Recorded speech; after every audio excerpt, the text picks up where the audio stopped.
खुशामदीद नाजरीन, आप इस वक्त प्रोग्राम देख रहे हैं सलाम जेके। मैं हूं आपका मेज़बान इशफा गौहर। दिल्ली स्टूडियो से आप सबका खुशामदीद। और मेरे साथ नई दिल्ली स्टूडियो में इस वक्त मौजूद है आसिफ रशीद। खुशामदीद, बहुत बहुत शुक्रिया आप सभी का। मैं हूं आपके साथ आसिफ रशीद। प्रोग्राम सलाम जेके में 10 बजे तक हम और आप साथ साथ रहेंगे। सामीन, आज 7 तारीख है और हस्बे वादा आपके सामने बुधवार के दिन सुबह सुबह आते हैं, तो कोशिश यही रहेगी कि आपको न सिर्फ जम्मू कश्मीर से मुंसलिक हर छोटी बड़ी खबर से बाखबर करें, बल्कि आलमी दुनिया में क्या कुछ चल रहा है उस पर भी थोड़ी सी नज़र रहेगी और आपको अपडेट करेंगे कि सियासी उफक पर किस तरीके से मामला चल रहे हैं, इक़्तिसादी मामला किस तरीके से रियासत के बढ़ रहे हैं, लेफ्टिनेंट गवर्नर साहब क्या कुछ करने जा रहे हैं, और कुछ बयानात और कुछ बातें सामने आ रही हैं जिनको आपके साथ शेयर करेंगे हम। और 3 पड़ावों पर इस प्रोग्राम को हस्बे वादा आपके सामने लाएंगे और 9:40 के बाद जब आएंगे आप और हम गुफ्तगू करेंगे, यानी हमारी फोन लाइन्स खुलेंगी, आप अपनी आवाज़ को हुकूमत तक पहुंचा सकते हैं 9:40 के बाद। लेकिन इब्तिदा में प्रोग्राम का आगाज़ हम हस्बे वादा तो करते हैं हिस्ट्री ऑफ द डे से। तो पहले पड़ाव पर आते हैं और आपको बताते हैं हिस्ट्री ऑफ द डे में क्या कुछ है। बताएंगे आसिफ रशीद आपको एक के बाद एक वो बड़े वाक़ात जिन्हें आज सुर्खियों में देखा जा रहा है। चलिए, हिस्ट्री ऑफ द डे में खास क्या है, सबसे पहले उस पर नजर दौड़ाते हैं, क्योंकि आज का दिन जो है वो सितंबर का 7वां है, इस महीने की 7वीं तारीख। और 1701 में जर्मनी, इंग्लैंड और हॉलैंड ने फ्रांस मुखालिफ मुआहिदे पर दस्तखत किए। नई जंग का आगाज हुआ 7 तारीख के इस मुआहिदे के साथ ही 1701 में। 1882 में ब्राजील ने पुर्तगाल से अपनी आज़ादी का बाकायदा ऐलान किया। 1923 में आज ही के दिन इंटरनेशनल क्राइम पुलिस ऑर्गेनाइजेशन यानी इंटरपोल का क़याम अमल में लाया गया। 7 सितंबर के दिन साल 1923 में तकरीबन 99 बरस इस पुलिस को हो चुके हैं। और 1950 में हंगरी में सभी मठों को आज के दिन बंद कर दिया गया, यानी एक तरह से इबादत गाहों पर जो नया कानून बना था, नई एक्ट के हिसाब से कार्रवाई की गई थी आज के दिन 7 तारीख को।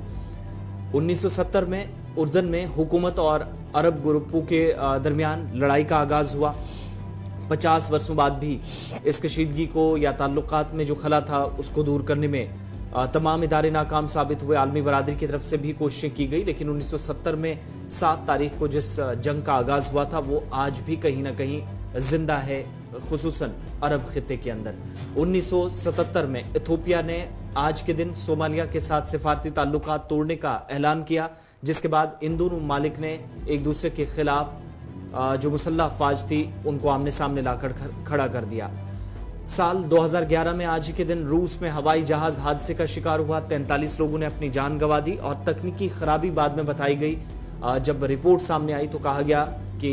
कसूरवार इसमें वो तमाम लोग थे जिन्होंने सबसे पहले सिग्नल दिया था कि हवाई अड्डे से आज के दिन मॉस्को में इस जहाज को उड़ने की इजाज़त दी जाएगी। 2011 में इस हादसे के बाद कई लोगों की नौकरियां गई, कार्रवाई हुई, लेकिन हादसे में कुल मिलाकर 43 के 43 जिनमें क्रू मेंबर्स थे, पायलट को पायलट थे, सभी की हलाकत आज के दिन हुई थी। और 2013 में आज के दिन त्रिपुरा, गोवा और उत्तर प्रदेश के गवर्नर रहे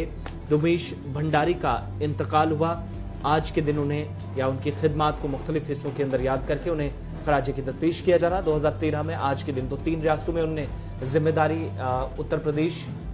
गोवा और इसके अलावा त्रिपुरा में संभाली थी। ये हिस्ट्री ऑफ द डे में बड़ी बातें थी। अब प्रोग्राम का बाकायदा आगाज करेंगे और टीवी स्क्रीन पर देखने के अलावा आप हमारी ऑफिशियल वेबसाइट पर भी विजिट कर सकते हैं। तमाम सोशल मीडिया प्लेटफॉर्म्स पर भी हर खबर, हर तज्जिए के बाद अपनी आरा से हमें आगाह कीजिएगा। गलतियों कोताहियों को दूर करने की हमारी साथ साथ कोशिश रहेगी।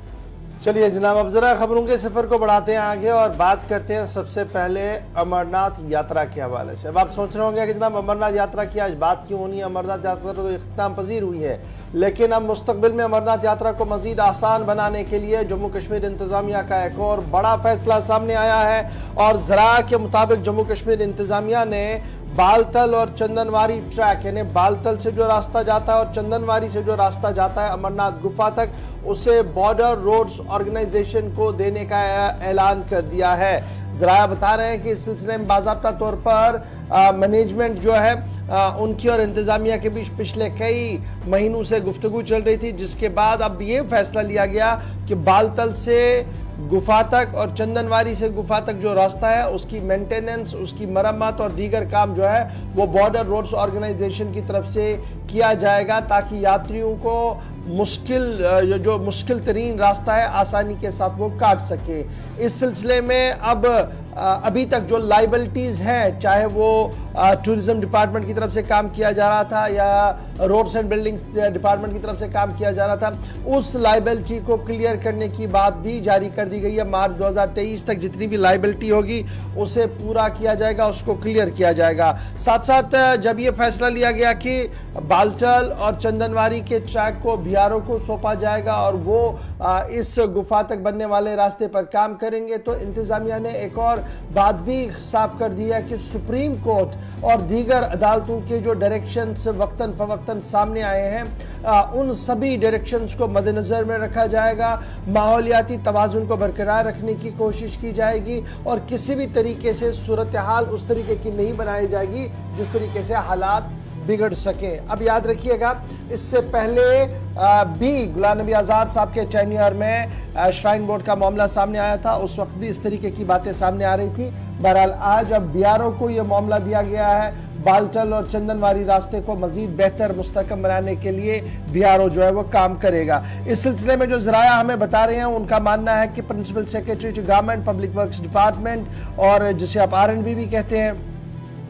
शैलेंद्र कुमार जी ने यह फैसला तब लिया है जब जो minutes of the last meeting हुई थी उसमें यह सारा प्रपोजल क्लियर किया गया था। उसके बाद ही ऑर्डर जो है वो जारी किए गए हैं, इस तरीके की बात ज़राया की तरफ से कहा जा रहा है। ज़राया ये भी बात क्लियर कर रहे हैं कि सैंक्शन जो ट्रांसफ़र करना है जी चंदनवारी टू शीशनाग और उसके बाद होली केव तक और फिर बालतल से जो ट्रैक ऊपर जाएगा, दोनों ट्रैकों की मेंटेनेंस और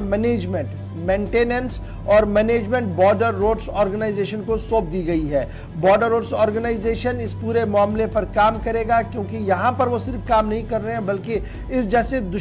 मुश्किल तरीन रास्ते जो भारत चीन सरहद के साथ लग रहे हैं, ईस्टर्न सरहद पर जो हमारी है, वहाँ पर भी बीआरओ हो काम कर रही है, लाइन ऑफ एक्चुअल कंट्रोल पर काम कर रही है। तो जहाँ पर सबसे मुश्किल तरीन हालात रहते हैं वहाँ पर बीआरओ आसान तरीके से काम कर रही है। यही वजह है कि इस बार बालतल और चंदनवारी रास्ते को बीआरओ को सौंपने का फैसला लिया जा रहा है और इस सिलसिले में बाज़ाब्ता तौर पर इब्तिदाई ऑर्डर जो है वो जारी कर दिए गए हैं। सरकारी ज़राया लगातार हमें इस बात की तस्दीक कर रहे हैं। और उसके साथ साथ जो पब्लिक वर्क्स डिपार्टमेंट हो या टूरिज्म डिपार्टमेंट हो, जिन्होंने अक्टूबर 2022 तक अपने काम मुकम्मल किया, उनकी जितनी भी लायबिलिटीज़ हैं उसे क्लियर किया जाएगा। मार्च 2023 तक ये क्लियरेंस सारे मामलों की करनी चाहिए और उसके बाद भी अगर कोई मामला रहता तो उसे भी एड्रेस किया जाएगा। फॉरेस्ट क्लियरेंस और दीगर मामलों को भी ध्यान में रखा जाएगा, ये इसी ऑर्डर के अंदर कहा गया है। 44 दिन तक जारी रहने वाली श्री अमरनाथ यात्रा गुज़श्ता साल 30 जून इस साल 30 जून से 30 जून को शुरू हुई थी और उसके बाद लगातार ये चल रही थी। और आपको याद होगा कि बारिशें और दीगर मामलात की वजह से कई बार खलल पड़ी थी और इस बार ये सारी चीज़ें ना हो, मुस्तकबिल में जब ये यात्रा हो तो ये आसान तरीके से चले, सही तरीके से चले। इस सिलसिले में अब ये पूरा रास्ता जो है बीआरओ को देने की बात सामने रखी जा रही है। ज़राया लगातार इस बात की तस्दीक कर रहे हैं कि बालतल और चंदनवारी रास्ते को बाज़ाब्ता तौर पर एक सर्कुलर इंटरिम सर्कुलर निकाल कर उन्हें सौंप दिया गया है, जिस पर अब बीआरओ मेंटेन भी करेगा और साथ साथ उनकी इम्प्लीमेंटेशन या पॉलिसी वाइज जो काम करना होगा उसे भी देखा जाएगा। तो बड़ी अहम पेशरफ्त हुई है, क्योंकि इस पेशरफ्त को आपको माजी के साथ भी याद करना होगा। एक लंबा एजुटेशन भी हुआ था इस तरीके के जब फैसले हुए थे, लेकिन इस बार सरकार ने एक मुनफरिद अंदाज में एक फैसला लिया कि बीआरओ को ये सड़क सौंपने का मन बना लिया है। 8 जुलाई को जो हादसा पेश आया था जिसमें 16 मुसाफिरों की जो यात्री थे, अमरनाथ यात्री थे, उनकी मौत के बाद भी इन ट्रैक्स पर हालांकि जब सफाई का काम शुरू हुआ था, दोबारा से बहाली का काम चल रहा था, तो उस वक्त भी कहा गया था कि आइंदा कलायमन तैयार किया जाएगा। एक मीटिंग के बाद और मुसलसल मुशावरत करने के बाद अब हुकूमत की तरफ से बड़ा फैसला लिया गया, जिसके बाद बॉर्डर रोड ऑर्गेनाइजेशन को बड़ी जिम्मेदारी दी गई है ताकि मजीद मुश्किलात मुस्तकबिल में ना आए, ट्रैक्स को मजीद बेहतर बनाने के लिए। आगे बढ़ते हैं, सरकार का एक और फैसला आपको बताते हैं जिससे बराह रास्त मुलाजमीन को फ़ायदा हो रहा है, बल्कि होने वाला है। और रवा महीने की 1 तारीख से ही इन नए कवानीन के मुताबिक, नए ज़ाब्तों के मुताबिक जम्मू कश्मीर के अंदर सरकारी मुलाजमीन को फ़वाइद हासिल होंगे। दरअसल हुकूमत ने इस बार किया है कि 1 सितंबर से तमाम सरकारी मुलाजमीन को बराबरी के हुकूक या बराबरी पर लाना जो मकसद था। पिछले दिनों आपको याद होगा कि इसी प्रोग्राम में हमने आपको बताया था कि SRO 192 को सरकार की तरफ से साल 2020 का ऑर्डर था, जिसमें पहले 2015 में कवायद व ज़वाबित बनाए गए और 5 बरसों तक कम से कम जो एक साथ ये जो सरकारी मुलाजिम काम करते थे, 2015 में एक कानून बनाया गया और उसको बाद में तब्दील करके 2020 में 192 कर दिया गया। लेकिन पिछले दिनों एक फैसला लिया गया इंतजामी काउंसिल में कि इस SRO 192 को खत्म कर दिया जाएगा। मकसद सिर्फ ये कि उन्हें बराबरी के फायदे हासिल हों, चाहे वो अलाउंसेस की बात हो, चाहे वो बाकी उनको सरकार की तरफ से दिए जाने वाले बेनिफिट्स हैं। तो अब सरकार ने उसको अमली जामा पहनाया है। पिछले दिनों जो अनाउंसमेंट हुई थी वो SRO अब सरकार की तरफ से ऑफिशियली खत्म कर दिया गया है। एक बड़ा रिलीफ है जी ये उन नौजवानों के लिए जो लगातार इस उम्मीद में है कि उन्हें सरकारी मुलाजमतें मिलेंगी, और अब सरकारी मुलाजमतों में तफावत जो थी वो ख़त्म कर दी गई है। और Jammu Kashmir probationers condition of service pay and allowance and fixation of tenure rules 2020 जो नोटिफाई हो गया था जी SRO 192 के ज़रिए से 17 जून 2020 को इसको कलअदम करार दिया गया है, ख़त्म कर दिया गया है। और ये साफ कर दिया गया है कि अब मुलाजमतों के लिए जो साबिका दौर में जिस तरीके से मुलाजिम लगते थे उसी तरीके से लगेंगे, और कोई भी टेन्योर जो है, प्रोविशन जो है जिसमें सरकारी मुराद में कमी की जा रही थी वो नहीं होगी। और साथ साथ इस ऑर्डर को जब आप देखेंगे, जो 2015 में न्यूली रिक्रूटेड गवर्नमेंट एम्प्लॉयज़ थे उन्हें पार्शल वेजेस दिए जाते थे, महदूद तनख्वाह दी जाती थी 5 साल के लिए, बाद में वो पीरियड 2 साल के लिए सन 2020 में कर दी गई थी। लेकिन अब मुकम्मल तौर पर Jammu Kashmir lieutenant governor administration ने इस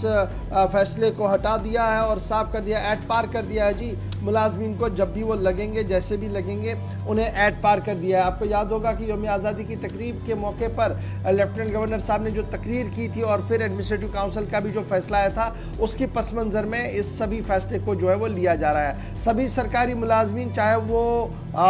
SSRB और दीगर तरीके से लगे या माइग्रेंट रिक्रूट कोटा जो प्राइम मिनिस्टर डेवलपमेंट पैकेज के तहत लगता है, अब वो पूरी सैलरी लेंगे, DA अलाउंस उन्हें मिलेंगे, सभी बेनिफिट्स इनिशियली उन्हें मिलेंगे जो जिस पर पाबंदी पीपल्स डेमोक्रेटिक पार्टी और भारतीय जनता पार्टी की हुकूमत ने साल 2014-15 के दौरान लगाई थी। और वो सारी चीज़ें जो वो हटा दी गई और एड पार कर दिया गया है मुलाजमतों के लाइन को, और साफ कर दिया गया है कि अब किसी के मुस्तकबिल के साथ खेलने की इजाज़त नहीं होगी। तो एक राहत है जी बिल्कुल उन लोगों के लिए जो लगातार इस उम्मीद में है कि सरकार मुलाजमीन के लिए और नए मुलाजमीन के लिए जो तफावत का मामला से दूर करेगी। ऑर्डर आ चुका है और बाज़ाब्ता तौर पर लेफ्टिनेंट गवर्नर साहब ने जो तकरीर की थी और जो एडमिनिस्ट्रेटिव डिसीजन हुआ था उसकी अमल दरामद बाज़ाब्ता तौर पर शुरू कर दी गई है। बात मुलाजमीन की हो रही है तो ज़रा आपको मुलाजमीन की एक और बात भी बताते चले, क्योंकि मामला साबिका ज़रूर है लेकिन भर्ती अमल में जहां आप देख रहे हैं कि FAA और JEE सिविल के इम्तिहानात भी रद्द कराए गए हैं, लेकिन अब इब्तिदाई रिपोर्ट्स ये बता रही हैं और ज़राए ये बता रहे हैं, जिस तरीके से इससे पहले भी SI पुलिस लिस्ट के दौरान ये बात सामने आई थी कि बड़े पैमाने पर पेपर लीक हुआ है, उसी तर्ज पर FAA और JEE सिविल इम्तिहानों का पेपर भी लीक हुआ हो सकता है। ये ज़राया और इन्वेस्टिगेशन एजेंसियां मान रही हैं और कई लोगों को बेनिफिट्स मिले हैं उस पेपर लीक की वजह से। ये इब्तिदाई रिपोर्ट जो लेफ्टिनेंट गवर्नर साहब को भी भेजी गई थी उसमें भी साफ कर दिया गया है। ये जो रैकेट चल रहा है, यानी आप एक पेपर लाते हैं और उसको ओपन मार्केट में बाद में लोगों को बेचते हैं, मनमानी दामों पर बेचते हैं, एक पूरा नेक्सस है, एक रैकेट है। और माना जा रहा है कि ये सिर्फ इन 2-3 मुलाजमतों तक ही महदूद नहीं रहा जहां पर सरकार ने लिस्ट निकालने की बात सामने रखी थी, बल्कि इससे पहले भी हो सकता है इस तरीके का काम किया गया हो। लेकिन अब सरकार ने फुल प्रूफ सिस्टम को अडॉप्ट कर दिया है। रिटन एग्जाम से पहले फाइनेंस अकाउंट्स असिस्टेंट और JEE सिविल के जो पर्चे हैं वो लीक हो गए थे, ये खुफिया इदारे बता रहे हैं। और अब ये मामला माना जा रहा है कि जिस तरीके से सब इंस्पेक्टर भर्तियों में दर्जनवाद इलाकों के अंदर छापामारी हुई, कई लोगों की गिरफ्तारियां हुई, यहाँ पर भी उस तरीके का अमल होगा और यह पता लगाया जाएगा कि क्या ये वही गिरोह है जो इससे पहले सब इंस्पेक्टर वाले मामले में एक्टिव था या कोई और है। क्योंकि अभी जो हमारे ज़राया है उनका यही मानना है कि जो सब इंस्पेक्टर वाले भर्ती में मुलविस लोग थे उन्हीं का नाम जो है वो यहाँ पर भी आ रहा है। कुछ मजीद नाम भी आ रहे हैं जिनके लिए CBI इंक्वायरी जो है वो इनिशिएट होगी, FIR दर्ज किए जाएंगे और गिरफ्तारियां भी बहुत जल्द मुतवक्का है। एक तरफ से ये सारी चीजें जो है वो चल रही है, दूसरी तरफ से सरकार ने भी चाबुक चलाया SSRB पर। आपको याद होगा कि गुज़श्ता दिनों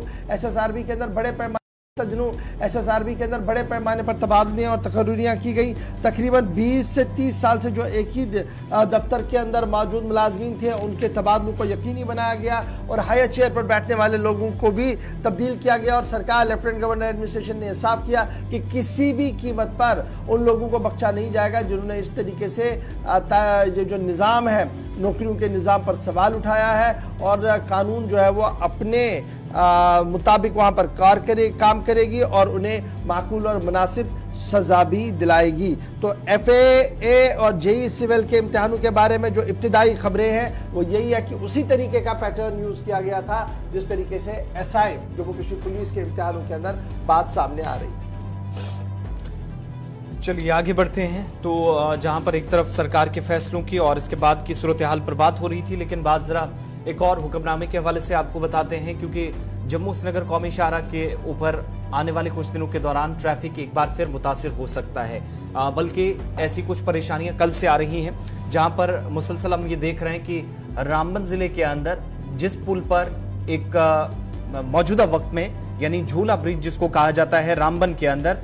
उस पुल के कमजोर होने से या उसका एक हिस्से का जो मेन रोप है वो टूटने के बाद ये सरकारी हुक्मनामा जारी किया गया है डिस्ट्रिक्ट मजिस्ट्रेट की तरफ से। मकसद हुक्मनामे का सिर्फ ये कि उसको फिलहाल बंद कर दिया गया है एहतियाती तौर पर, क्योंकि किसी बड़े हादसे से पहले इंतजामिया ने यहाँ पर एक तरह का अलर्ट जारी कर दिया है। और साल 2018 में एक इंतजामिया की तरफ से ही एक फैसला सामने आया था जिस वक्त ये कहा गया था कि इस पुल के ऊपर से गाड़ियां नहीं गुजर सकती। ये वो रोप के हिस्से हैं जिनमें से कल एक का ब्रेकेज हुआ है। बताने का, दिखाने का सिर्फ ये मकसद कि इंतजामिया की लापरवाही यहां दो तरीकों से सामने आई। 2018 में इस पुल को गाड़ियों के लिए या हैवी व्हीकल्स के लिए उस वक्त कहा गया कि गैर महफूज है। उसके बावजूद भी 2019 और 20 में इसके ऊपर से गाड़ियां चलती रहीं। हालांकि हाईवे का दूसरा वाला रास्ता जो है वो तो खुला है, लेकिन इस पुल से एक बड़ी आबादी को उस वक्त राहत मिलती थी जब खराब मौसम हो, स्टोन शूटिंग कुछ एक इलाकों में हो। डिस्ट्रिक्ट को जोड़ने वाला एक अहम रास्ता ही ये। दूसरा, हमारी जानकारी के मुताबिक कि एक मुतबादिल के तौर पर इस हिस्से को देखा जाता था जहां पर गाड़ियों को दूसरे रास्ते छोड़ा जाता था जब भारी रश होता था, गाड़ियों का ट्रैफिक जाम होता था। लेकिन अब क्या हुआ है कि जहां पर फौज और सिविल हुकाम ने अब तक इस पर काम भी किया, लेकिन पुल को गैर महफूज करार दिए जाने के बाद भी यहां से गाड़ियां चलती रहीं। नतीजा ये कि अब जाकर इंतजामिया को एक और ऑर्डर जारी करके पुल को फिलहाल दरअसल बंद करना जो मेंटेन करता है जी इस एरिया को, उन्होंने बाज़ाब्ता तौर पर एडवाइजरी जारी कर दी थी जिसके तहत ये कहा गया था कि ये पुल जो है वो अनसेफ डिक्लेयर किया जाए, झूला ब्रिज उसको अनसेफ करार दिया जाए। और बाज़ाब्ता तौर पर डिस्ट्रिक्ट मजिस्ट्रेट रामबन जो है उन्होंने रात देर गए ऑर्डर जो है वो जारी करते हुए इस पर फिलहाल चलने पर भी पाबंदियां जो है आयद करी। सीधे नदीम इकबाल के पास चलेंगे। नदीम, बहुत शुक्रिया जी ज्वाइन करने के लिए। झूला ब्रिज किस किस एरिया को जोड़ रहा है और श्रीनगर जम्मू नेशनल हाईवे पर कितना फर्क इसे पड़ सकता है या नहीं? जी बिल्कुल, देखिए गौहर साहब, जहां तक हम झूला ब्रिज रामबन की बात करते हैं किस इलाके को जोड़ता है, क्योंकि डिस्ट्रिक्ट हेडक्वार्टर हमारा जो रामबन है वो मैत्रा में है और ये झूला ब्रिज जो है मैत्रा को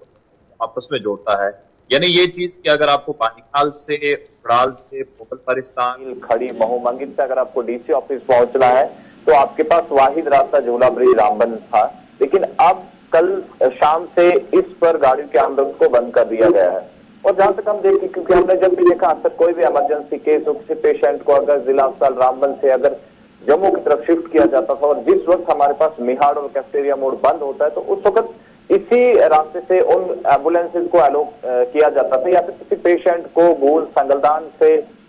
या फिर मैत्रा, कब्बी, गांधरी, बसनी, टंगर, सुमड़ वाले इलाके से अगर कभी जिला अस्पताल रामबन की तरफ ले जाना होता था तो इसी पुल पर से होके वो अस्पताल तक पहुंचते थे। लेकिन अब क्योंकि कल की डेट में जब हमने देखा कि वहां पे एक ब्रिज की जो कंस्ट्रक्शन का काम चल रहा है, क्योंकि बेली सस्पेंशन ब्रिज के साथ में एक नए ब्रिज की कंस्ट्रक्शन का काम चल रहा है जहां पे कुछ मशीनरी शिफ्ट करते वक्त इसके जो रास्ते थे वो कहीं ना कहीं थोड़े बहुत खुल गए। और उसके बाद जो बीकन की एक्सपर्ट्स की टीम थी, टेक्निकल जो एक्सपर्ट्स थे वो वहां पहुंचे, उन्होंने कहा कि अब ये ब्रिज पूरी तरह से अनसेफ हो गया। और हमने देखा कि डिस्ट्रिक्ट मजिस्ट्रेट रामबन की तरफ से ऑर्डर भी जारी किया गया कि जनाब अब इस पर गाड़ियां नहीं चलेंगी, चाहे वो 2 व्हीलर हो या 4 व्हीलर हो। इससे पहले हालांकि इस पर लाइट मोटर व्हीकल्स को चलने की इजाजत थी और एक वक्त पर एक गाड़ी को ही चलने दिया जाता था, लेकिन अब सिर्फ वहां पर आप पैदल ही चल सकते हैं। और जहां तक कल ये जब वाकया पेश आया, उसके बाद हम जब वहां पर पहुंचे और ADC रामबन से जब उन्होंने बात की तो उनका कहना था कि जो भी ग्रिफ के एक्सपर्ट्स हैं उनका ये कहना है कि 45 दिन का वक्त लग सकता है, क्योंकि इसकी डिलॉन्चिंग और रिलॉन्चिंग में काफी वक्त लगेगा। तो 45 दिन तक इंतजार करना होगा, यानी 45 दिन तक इस ब्रिज पर किसी भी गाड़ी को चलने की इजाजत नहीं होगी। जब नए सिरे से इस ब्रिज के काम को शुरू किया जाएगा, उसके बाद जैसे मुकम्मल होगा उसके बाद ही गाड़ियों को चलने की इजाजत होगी। लेकिन फिलहाल किसी भी तरह की गाड़ी को वहां से चलने की इजाजत नहीं होगी। जहां तक मकामी लोगों की अगर बात करें तो उन्हें काफी तरह की परेशानियां रह सकती है, क्योंकि 1-1.5 किलोमीटर का सफर है। अगर आपको वहां से अस्पताल की तरफ जाना है, अगर आपको हायर सेकेंडरी स्कूल जाना है या दीगर जो बहुत बहुत शुक्रिया जी नदीम इकबाल ज्वाइन करने के लिए। एक अहम तरीन रास्ता है जो कई इलाकों को आपस में जोड़ रहा है, लेकिन कल अचानक से गिरफ्त की तरफ से एक एडवाइजरी जारी कर दी गई जिस पर अमल दरामद डिस्ट्रिक्ट एडमिनिस्ट्रेशन ने किया। रात 6 बजे से झूला ब्रिज को फिलहाल रोक दिया गया गाड़ियों की आवाजाही और पैदल चलने के लिए, और इससे कहीं ना कहीं आम लोगों को मुश्किलें भी होगी। देखना होगा कि सरकार कितना जल्द इस पूरे मामले को जो है वो एड्रेस कर पाती है। अब बढ़ते हैं जी आगे, बात जरा सरहद की आपके साथ करते हैं, क्योंकि सरहद पार लगातार सुर्खियां आ रही हैं, खबरें आ रही हैं। रात को याद होगा कि आसिफ ने भी इस खबर इसी प्रोग्राम में आपको बताया था कि किस तरीके से भारत और पाकिस्तान के बीच एक बार फिर ना-जंग मुआहिदे की खिलाफ वर्जी हुई थी। लेकिन अब जो खबर सामने आ रही है वो ये आ रही है कि सरहद पार से बाज़ाब्ता तौर पर 250 के करीब मिलिटेंट जो है वो इंतजार में है कि वो इस पार आ सके।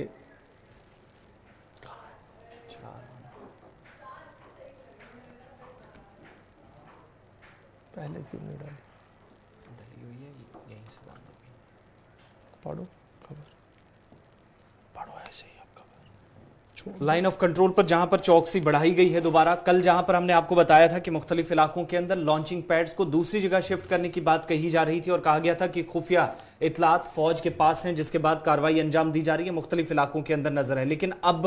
ताज़ा तरीन तफसीलात के मुताबिक या जो फौज मानती है कि मुख्तलिफ हिस्सों में सरमा से कबल ये कोशिश हर बार रहती है और इस बार भी उसी तरह की कोशिशों को अंजाम देने की इस बार जो मसरूफियात हैं सरहद पार से वो ये हैं कि शुमाली इलाका जात से दीगर उन तमाम इलाकों में जहां पर आज के वक्त में भी कार्रवाई हो सकती है, यानी पुराने और नए रास्तों को खंगाल कर दोबारा दरअंदाजी की फिराक में मुख्तलिफ हिस्सों के अंदर इस वक्त दहशतगर्द हैं। और एक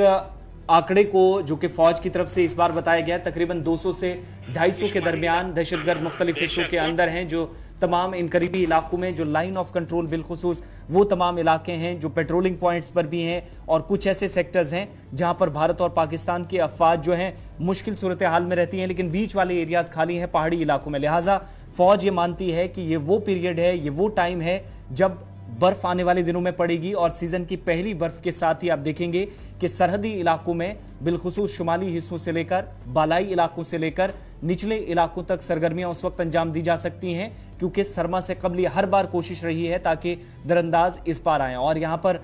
जो बयानात आते रहे फौज के बयान को, जिनके मुताबिक कि पाकिस्तानी रेंजर्स इसमें भरपूर सपोर्ट करते रहे मुख्तलिफ इलाकों के अंदर, और यहाँ तक कि ये भी फौज मानती है कि बर्फ की पहले ही सीजन में अगर बर्फ एक बार पड़ती है तो अगर कहीं पर कोई रास्ता निकाला जाता है, कोई पगडंडी होती है, कोई बंकर ऐसा एलओसी के आसपास होता है या फिर कोई भी बुनियादी ढांचा सरहद के आसपास के इलाकों में तैयार किया जाता है, तो बर्फ की सफेद चादर में इंतहाई मुश्किल रहता है कि वो उसे ढूंढ पाए या फिर शायद करीब से उसकी निगरानी कर पाना इंतहाई मुश्किल रहता है। लिहाजा जो अगली चौकियां हैं, फॉरवर्ड पोस्ट हैं, वहां से लेकर कल के बयान में भी ये कहा गया था कि पायलट प्रोजेक्ट के तहत मुख्तलिफ हिस्सों में ड्रोन्स का सहारा लिया जा रहा है, जहां मुमकिन हो रहा है वहां पर नाइट विजिल कैमराज का जो इमेजिंग कैमराज है उसका भी सहारा लिया जा रहा, ताकि रात के वक्त में भी अगर कोई नकलो हरकत होती है तो उसको महदूद करने की भी कोशिश उस कैमरा के जरिए की जाएगी। इस बार फौज ये मानती है कि तकरीबन लॉन्चिंग पैड्स के एक जगह से दूसरी जगह शिफ्टिंग के साथ साथ जो इंटेलिजेंस इनपुट्स हैं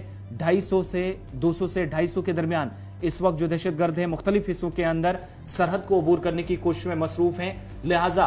अगरचे सरहद पर खामोशी है, लेकिन इसका बिल्कुल भी मतलब ये नहीं माना जा रहा है कि सरहदों पर मुकम्मल तौर पर अमन आ गया है। अभी भी एलओसी के आसपास का बिलखुसूस ये जो पीरियड है और आने वाले 2 महीने इंतहाई क्रूशियल हैं सिक्योरिटी फोर्सेस के लिए, फौज के लिए, जहां पर किसी भी तरीके से सरहदी सलामती के लिए ये लोग खतरा बन सकते हैं। और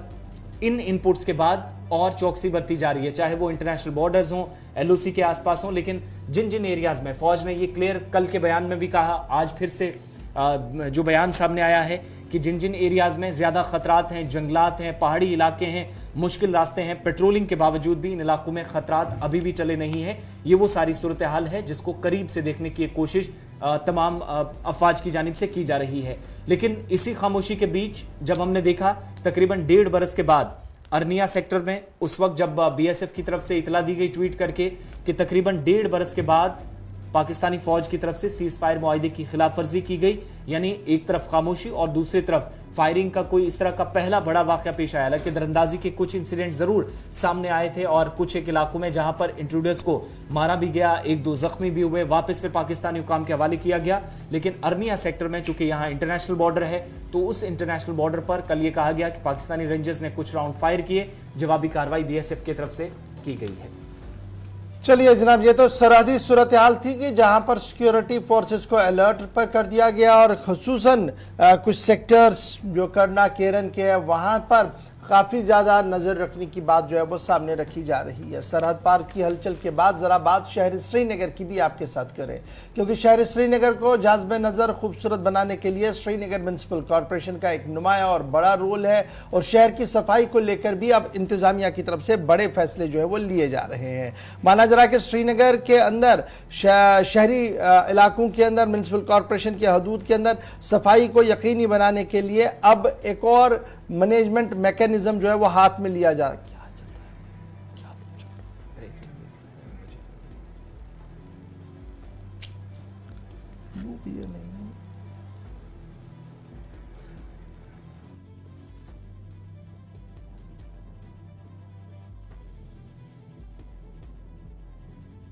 श्रीनगर शहर को जाज़बे नजर और खूबसूरत बनाने के लिए म्युनिसिपल कॉरपोरेशन की तरफ से एक और बड़ा फैसला लिया जा रहा है। अंडरग्राउंड बिन्स को बनाने की बात हो रही है, जहां पर सफाई के हवाले से मजीद इकदाम जो है उठाए जाएंगे। 506 मीट्रिक टन